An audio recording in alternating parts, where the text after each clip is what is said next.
industrial backwaters of Sanessy. Once the centre of the steel and tinplate works, now a post-industrial wasteland. Not the usual place to find the headquarters of one of the most aggressive and forward-thinking haulage companies in the UK. Sanessy today is not what it was in the 70s and 80s, and I think as vast changes going to be certainly in the next 5 years. Owens Road Services is a multi-million-pound company who always want to be ahead of the game. South West Wales isn't the best place to be, especially with Owens' recognised ambitions to be the best in the business. Looking back at it now, we've never been afraid of work and hard work, and it's been hard work, there's no doubt. Because incidentally in the 70s, we built then from the Multiverse Kitchen days and Avon, we got involved with the automotive industry. That was known then at the time as Morris Motors and Presteel Fisher. They were booming, and we built up the company on the back of the automotive industry really, because we went up from one vehicle up to best part of about, what, 25, 30 vehicles in the first couple of years. They achieved early success by hitting their goals, reaching their destinations on time, and delivering goods undamaged. This means pressure on the drivers, which ultimately can result in speeding fines. One such fine has reached the desk of Sarah Jenkins, and today her task will be to find out who was the driver. Upstairs, the tacho girls, by reading the tachographs, can verify the exact speed which that lorry was doing at that particular time, eliminating any doubts. It's then up to Sarah to confirm the name of the driver so that he's prosecuted. The heat is on. The biggest hurdle has been to handle people. When you started off working for yourself, there was only like half a dozen of us, which was easy to control. But now we employ about, over 400 people, and that's the most difficult part of it, as far as I'm concerned, is to get people motivated and watch them and make sure that they're all doing a day's work and that sort of thing, Someone who has done years of a good day's work at Owens is Martin Porritt in the trailer shop. Today, he's about to get some very good news. Martin, really good news. You've got your licence, you've passed. Well done, chap. Well, very well done. Let's go and see the truck. Martin is profoundly deaf, and being a long-distance lorry driver with a heavy goods vehicle Class 1 licence has always been his dream. This is really good achievement, what you have done. Okay? So here we go. Here it is. There's the key. Well done. Go round, see Martin in traffic, pick up the first load. Well done. Good lad. Martin, off to pick up his first load, must be very careful with his speed. Sarah is on the case of the speeding driver, and all inquiries have led to Wyn Thomas.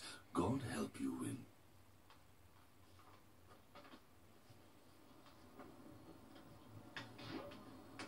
Can you help me? I can. Is this you? Or there's another speeding driver, for God's sake. I've asked traffic, they can't confirm. I can do it by going through timesheets. You're not Where on... was this? Brecon. Do you drive bulkers? Yeah. What do you think? What date is it? 11th, which would have been last Thursday, week yesterday. What's the speed limit there then? Looking at that, it says excess speed 60, but you were doing 55. But I think that's for a normal vehicle, because you've got a heavier one. I think it's 40. All right. What do you think? Can you check your tacos for me? Have you got them with you, or Yeah. Go and have a look then? On the length. Please. In the day, 10 o'clock in the morning. 10 o'clock in the morning, not me at 10 in the morning. Purpose 10. No way. Where would you have been then? Tacos, let me have a look. At 10 o'clock in the morning? Go. Tacos, quick. I'd have been up in Leinster. On a Thursday? Yeah. Go and have a look then, babe, quickly then. I better see. The purpose of the tachograph is it's a recording device of the daily movements, of the entire movements that the vehicle does for its working day. It's there to protect the driver, it's there to protect the general public, and it's there to protect the company itself. A lot of people look at it, a lot of drivers look at it as it's a spy in the cab. It isn't. It's their best friend. If the rules are adhered to, there isn't a problem. The driver keeps these for 15 days. He has to keep the last 15 days. Then they're brought in to us, and then we analyse them. I'll get his tachograph now, and I will confirm with Sharon upstairs, who is tacho girl, who get the date, look at 10:16 it was caught, and then I can see then how fast he's going, because if he's seen that camera, he would have put the brakes on then and he would have come straight down, he would have. The journey along the M4 corridor is a well-trampled one. And at the beginning, crossing the Severn Bridge was a daily occurrence for the two Owens brothers on their way to London. It was in London that it all started. I went up to London to work as a 20-year-old, and I worked in the East End of London then for about 4 years. And I had the opportunity there, because of the friendship that I built up with the boys in the East End, to have the first truck. We had great experience of delivering around Epping in London, where the Alan Sugars of this world lived, and Ira and I, two lads from West Wales, going up there, delivering to pop stars really, and you know, we met a lot of people on our way. That journey today is done by one of the many Owens trampers, Di Evans, or as he is affectionately known, Di Take Care.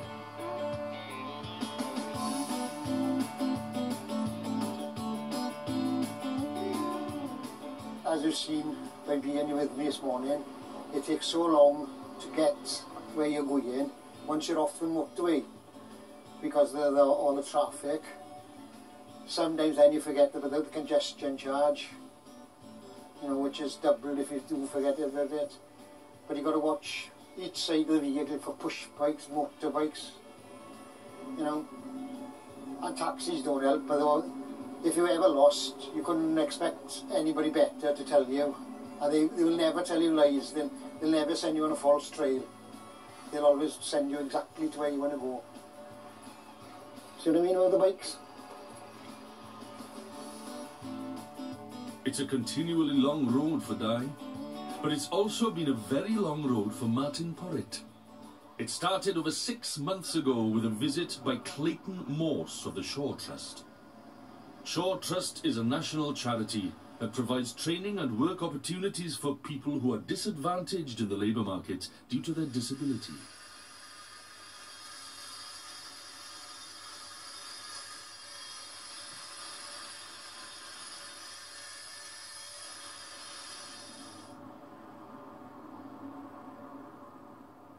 We will be looking at your situation as it is at the moment, and looking at the development plan over the next 2 years to actually look at such things as your driving passenger HGV. So there's quite a bit of paperwork that we need to go through. Okay, and there's quite a number of signatures that I will actually get from you. Alright? We'll go through it slowly, so don't worry too much. But someone who is worrying is Wyn Thomas. What's the date again? On 11th, Wyn. This is not going on camera now, is it? No. Because in this case, it won't mind if you go to... If this goes on camera now, I'll wear this hands down. Because you haven't asked my permission for it. Oh, get in here, will you? Listen, what's the date? The 11th, man. What's your clock number, babe? Wyn, what's clock number? 912. What? 912. 9. Right. Thursday, you went in go with church and back. You got every bloody day though, Joe. Yeah. Oh, well. There's a length. Oh. Incorrect. EJF you were driving. Aye. Wrong one. EJJ. Who was that then? Well, that's what I want to find out. Why is my name on it then? Your name's not on it. Oh, I know. Traffic told me, yeah? I thought, me speeding? Aye, get out of here, little bugger.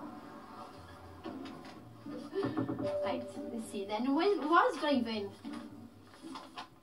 I suppose the downside of it is when we're employing a lot of people, and unfortunately it is an industry where accidents will occur, but we have been pretty fortunate, I think, in the 30 years that we haven't had too many fatalities, although we get regular accidents.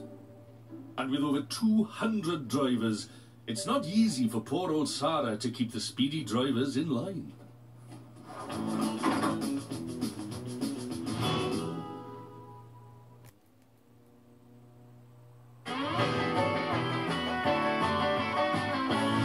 Sarah Jenkins thinks that she's found the speeding culprit. Oh, traffic, of the press. I've got him. Phil Rivoco. Martin, Phil Rivoco. Can you confirm he was driving on the 11th? I've got his timesheet here. In London, Di Take Care has not taken enough care and has found himself going down the wrong one-way street. Time is money and Di is late. Owens is a member of Pallet Force and has to deliver by a specific time the next morning. This puts pressure on the drivers. The building site is on hold and the boys aren't impressed. Di has to help out.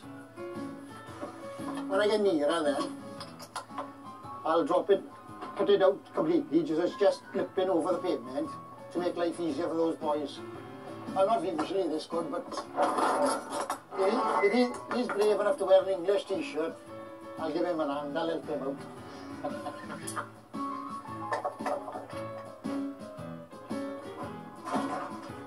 Di is continually on the road and is known in the business as a tramper. I leave on a Sunday and go home on a Friday. You're out all night, but you don't know where you're going to sleep. Yeah, I don't mean you don't know you're going to sleep in a lorry, but you don't know what part of the country or part of the, Europe you're going to sleep. As Owens expands eastward, London and all its inherent driving perils creates even more problems for the Welsh-based drivers. One of these is our friend Mick, Big Mick.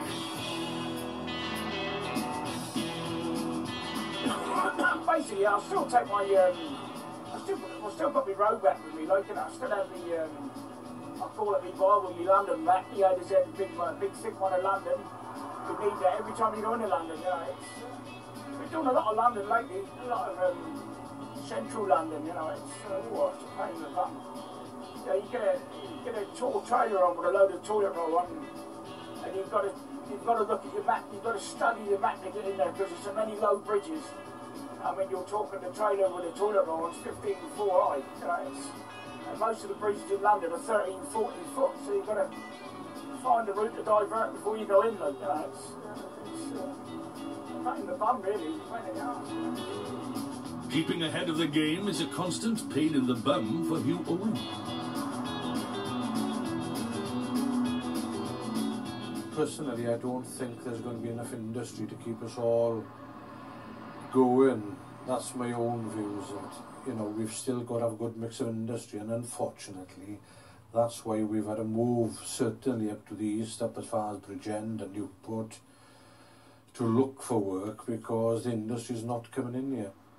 We looked at this a few years ago, and what we found was we had too many vehicles based in just South Wales, so we had to spread our wings a bit to try and make it more viable and have better synergies with the traffic, with loads going up country and trying to get loads to come back again. But these synergies create their own problems for their long-distance lorry drivers, and personal ones at that. From day one, that's been my life.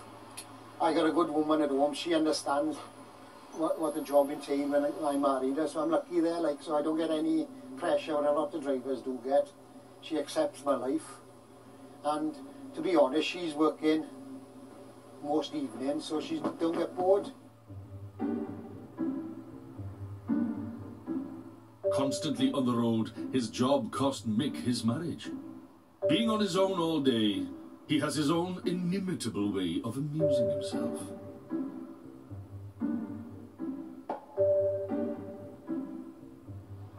Sarah has finally tracked down the elusive Phil Rivocco.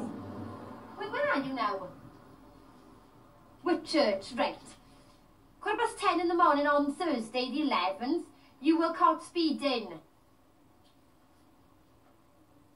Excess speed, boy. Speeding fine. Yes, last Thursday.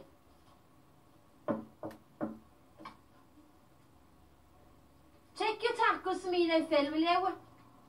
At 10:15 on the 11th. Last Thursday. You were in Brecon on the A470. The 11th of January, Philip.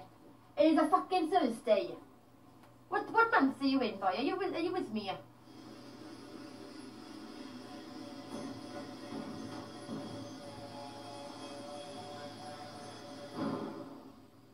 Roger Sanders has been Martin's boss at the trailer shop for the past 11 years.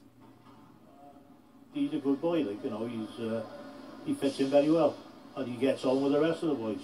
It's good, because it's surprising what you can learn how to react with different people.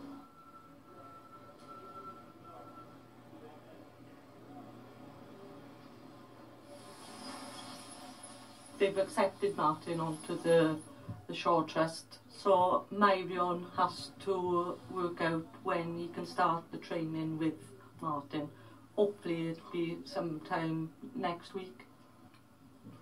I'm hoping with this programme that other deaf people who are trying to get work, the employers will understand that they're not stupid, they're not thick, they are able to do the job, and with the help and training of the employer and their staff, they'll be able to help other deaf people, because Martin has many friends who are looking for work and can't find it because the employers think, no, they're deaf, don't want to know. And Martin's got a friend now who's been trying for 3 years to get a job, and he's got a young family and he just can't find work, and he gets really upset about it. What will Roger say now if he loses you from the workshop? he'll have to do more work himself. Yeah. He'll be quiet. It won't be easy for Martin Porritt, but soon enough he'll be tramping eastwards along the M4. Because of the aggressive policy of expansion, Owens is always looking for new drivers. I suppose we have moved from Davin. We've only got the administration, you know, and the workshops and whatever. Most of the vehicles are based further east. You know, like we opened a Bridgend depot next door to Ford Motor Company 2 years ago, and we've built that up to best part of about 80 odd trucks in 2 years. Newport area then is flourishing because Newport can cover the valleys, and the same thing in the Midlands with us.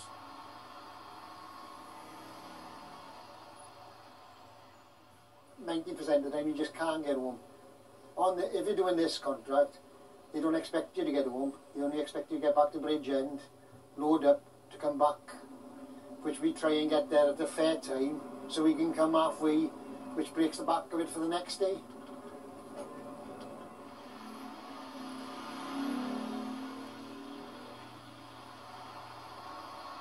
Dead time costs the company money. And in order to keep competitive, Owens is always looking at cost-cutting schemes. It's all about maximising profit margins, whilst keeping within the rules of the road, as Phil Rivocco knows only too well. Right. I got a bit of bad news for you, Philip. You got a speeding fine. Your taco says it was you, and if you can just see what time it is there on the speeding fine, where did you see the time? At 10:15, 10:16. Yeah. You've gone really slow then, as you've seen the camera. Okay. So you must have he must have just flashed you as you passed him. What are we going to do now then? Well, I send off your details because it comes to Owens, because the vehicle is registered to us. the speeding fine comes here, and then it asks me then basically my details, and then I've got to nominate who the driver is. So as it's you, your name and address then gets sent off, and then they'll contact you then in a couple of weeks' time. That's when then you have to put your own details down again, and then forward the money and your licence.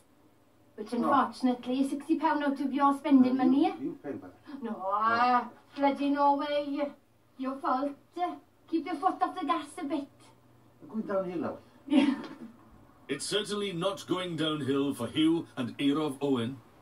Yeah, we're always confident. When you got the likes of Eddie Stober and he's cutting back, you know what I mean? They're not the force they were. We're working very close with them. They've given up the battle because when they came down here to South Wales, going back 10 years ago, they shook the foundations really, and a lot of companies got a bit weary of them. But I told her, I'm not to worry, you know what I mean? Gloves off time and rolls of sleeves up, and we soon made sure that they went back up to the north of England where they should be. So that's the way it is, you know what I mean? But I'm pretty positive for the future. We're a well-diversified company. We've into warehousing now in a pretty big way, and whatever contract is going, you know what I mean, we first one there really, and that is the name of the game. Driving heavy goods vehicles has always been an ambition for Martin Porritt. It'll be another challenge for him, and one that he will relish.